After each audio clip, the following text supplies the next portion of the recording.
तब भी हम हिंदुओं का कोई भी खास त्योहार आता है तो कोई ना कोई अपना ज्ञान देने के लिए जरूर आ जाता है। अब फराह खान ने कहा है कि होली छपरी लड़के मनाते हैं। तो फराह खान जी, अगर आप तक मेरी ये वीडियो पहुंच रही है तो मेरे को जरूर बताइए कि अगर होली छपरी लड़के मनाते हैं तो फिर ईद कौन मनाता है। सारे छपरी लड़कों का पसंदीदा फेस्टिवल होली ही होता है, ये याद रखना। क्या साबित करना चाहता है तू? क्या साबित करना चाहता है तू? ठीक है, लाइमलाइट में आना इज ओके, सुर्खियों में आना इज ओके, लेकिन ऐसा थोड़ी ना कि हर बार आप लोग हिंदू त्योहारों को टारगेट करेंगे। आप लोगों को क्या लगता है कि जो फराह खान ने कहा है कि होली छपरी लड़के मनाते हैं, क्या वो ठीक है या फिर गलत? मुझे कमेंट सेक्शन में जरूर बताइए।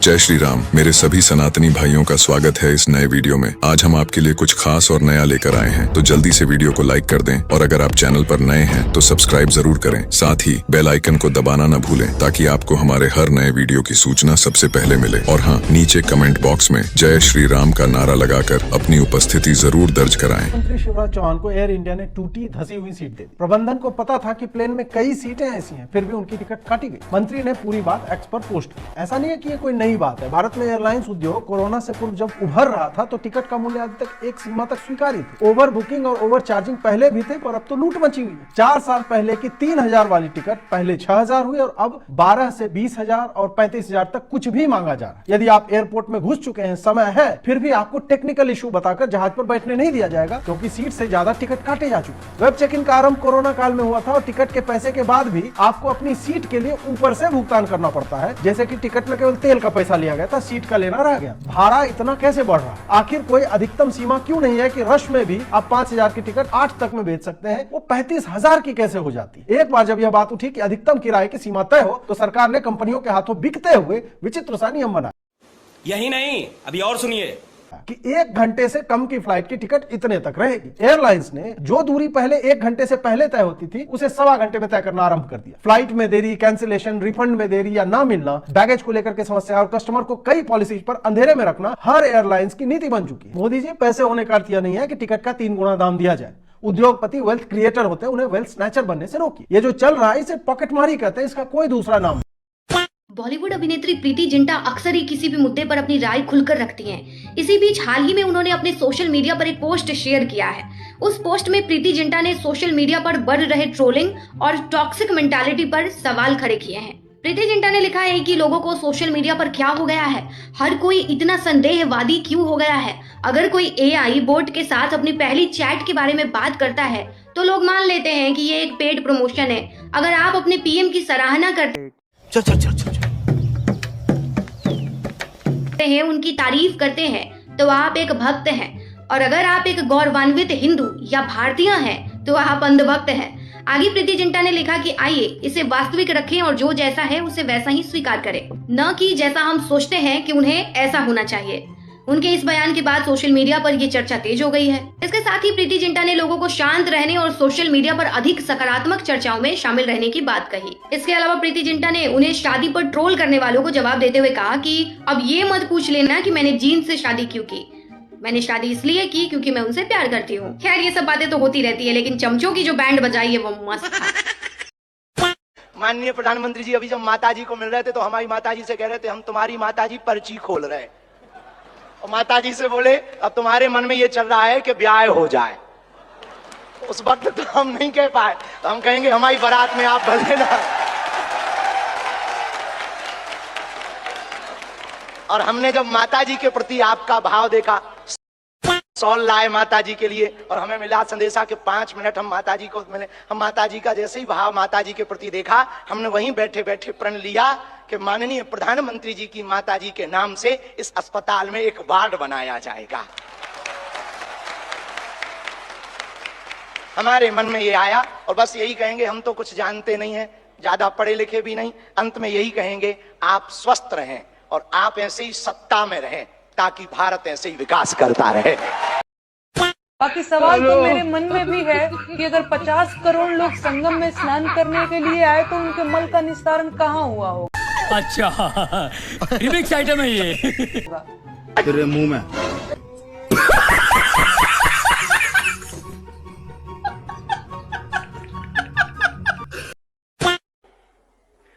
तो आज मैं ये ऐलान करना चाहता हूं, आम आदमी पार्टी की पंजाब में सरकार बनेगी। उठा ले रे बाबा, उठा ले, मेरे को नहीं रे, इन दोनों को उठा ले।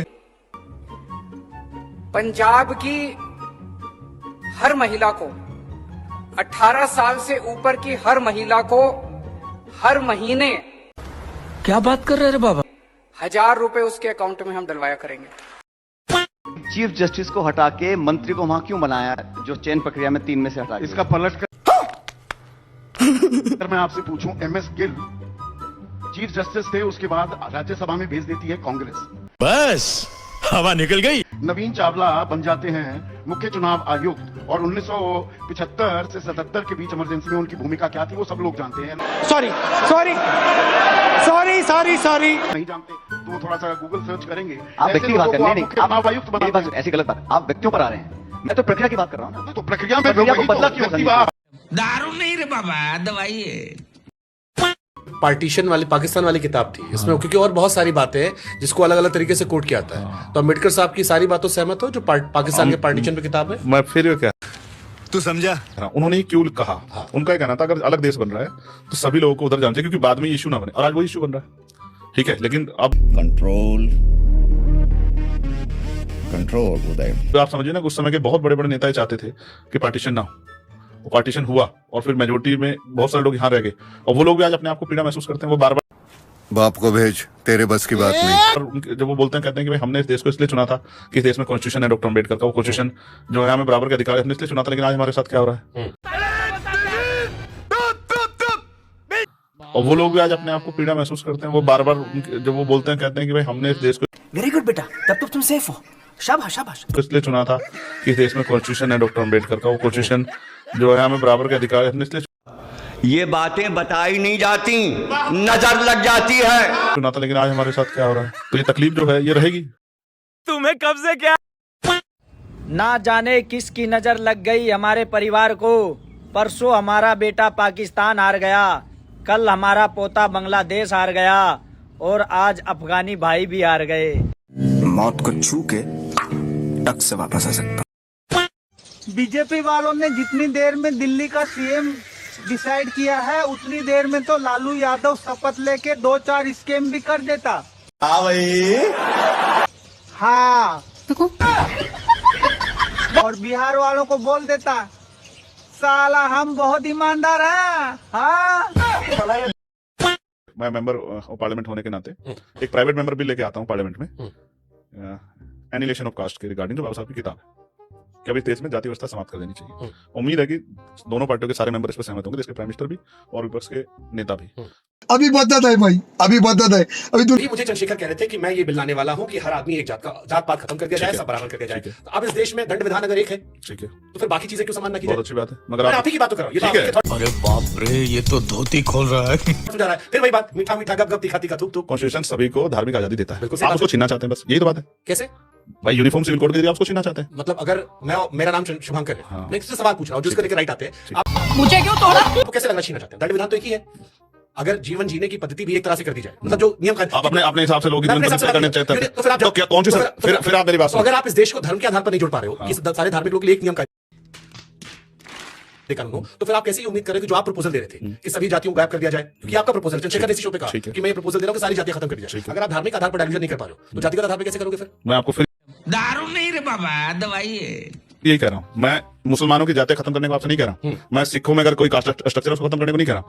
जिस व्यवस्था में खामियां उसी को दूर करने की बात कर रहे हैं। तो यूनिफॉर्म सिविल कोड जरूरी है। आप ये बताओ, क्या हिंदू धर्म में ऊंच नीच की भावना है या नहीं?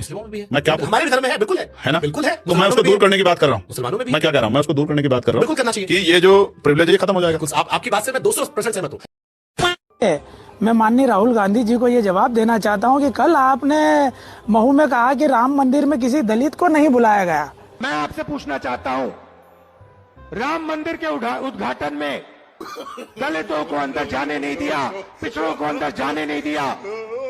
मैं आपको बता देना चाहता हूँ कि मध्य प्रदेश से अनुसूचित जाति से, दलित समाज से इस मनोज परमार बलई को प्राण प्रतिष्ठा जो वोटर है, जो लोग हैं, वो तो यही देखेंगे कि भाई शीश महल पहले बन गया था लोकसभा चुनाव के पहले, अरविंद केजरीवाल उस वक्त जेल में थे, तो तब अरविंद केजरीवाल पे सारे आरोप लग चुके थे, सारी इंक्वायरी हो चुकी थी, हो रही थी, और उनको बेल नहीं मिल रहा था। ये बड़ी अच्छी बात कही आप। तो वही अरविंद केजरीवाल तब बेईमान नहीं दिख रहे थे, तब शीश महल नहीं दिख रहा था, और अब विधानसभा चुनाव में बेईमान भी हो गए, शीश महल भी हो गया, शराब के घोटालेबाज भी हो गया, झूठे भी हो गए। कौन है ये लोग? राहुल गांधी के अभी के बयान है विधानसभा चुनाव के समय, तब वो कह रहे थे कि केजरीवाल की गिरफ्तारी लोकतंत्र की हत्या है। तो ये 5-6 महीने में सिर्फ इसलिए मौके के हिसाब से ये भी तो बात हो गई नहीं। तब लगा कि केजरीवाल के साथ आने से दिल्ली में 1-2 सीट जीत सकते हैं, तब वो उनकी बेईमानी को किनारे रख दिया। अब लगा कि हमको जमीन वापस पानी है, खोई हुई जमीन, तो फिर केजरीवाल को बेईमान कहने लगे चुनाव। मेरे पास भी नहीं है, मनीष जी के पास नहीं है, अभी इन्होंने बताया, सत्येंद्र जैन के पास है, इनके पास भी नहीं है, पूरी कैबिनेट के पास नहीं है। कथा ये है महाराज मेरे की, हिंद का अमर उजाला था, आन पे कर दिए प्राण न्योछावर, लहू में जिसके ज्वाला था। वहाँ पर फोटो फ्रेमिंग करा के रख ले सरस्वती जी के। यहाँ न सावित्री फुले हैं, न अम्बेडकर साहब हैं, न पेरियार साहब हैं, ये सब, इन सब की तस्वीर नहीं दिख रही है। आप ही रहते इस रूम में भैया? यस सर, मेरा क्या नाम हुआ आपका? रितेश कुमार। हाँ, रितेश कुमार। रितेश जी, बाबा साहब काहे नहीं दिख रहे हैं यहाँ? बाबा साहब का सर वहाँ पे लगा हुआ है सर। सरस्वती जी का फोटो लगाने से क्या फायदा मिलता है आपको, ये बताइए। वो विद्या की देवी है, तो इसीलिए हम लोग सरस्वती जी का फोटो लगाते हैं। सरस्वती जी विद्या की देवी कैसे है? ऑब्वियसली सब जानता है कि वो विद्या की ही देवी है। सब आप पढ़े लिखे हैं, आप पढ़े लिखे की तरह बात कीजिए। किसने कहा ये बात, सरस्वती जी विद्या की देवी? वो बोला किसी से नहीं, ठीक है ना, वो खुद का एनालिसिस है मेरा। आपका एनालिसिस है? हाँ। कैसे एनालिसिस किए ये बताइए। आप ये फिर कंट्रोवर्सी कर रहे हैं, ठीक है ना, ये क्या मतलब हुई आपकी? आप नहीं जानते कि वो विद्या की देवी है? हम खुद नहीं। हाँ, हमको लगता है। कैसे लगता है? ये मेरा खुद का एनालिसिस है, ठीक है ना। आप कंट्रोवर्सी क्यों बना रहे हैं? कहाँ कंट्रोवर्सी? क्या कंट्रोवर्सी? आप नहीं जानते विद्या की देवी है सरस्वती माँ? हम नहीं जानते, हम अंबेडकर जी को जानते। I don't want to talk to you. Listen. हाँ, तो ये गर्मी नहीं दिखाई इसे।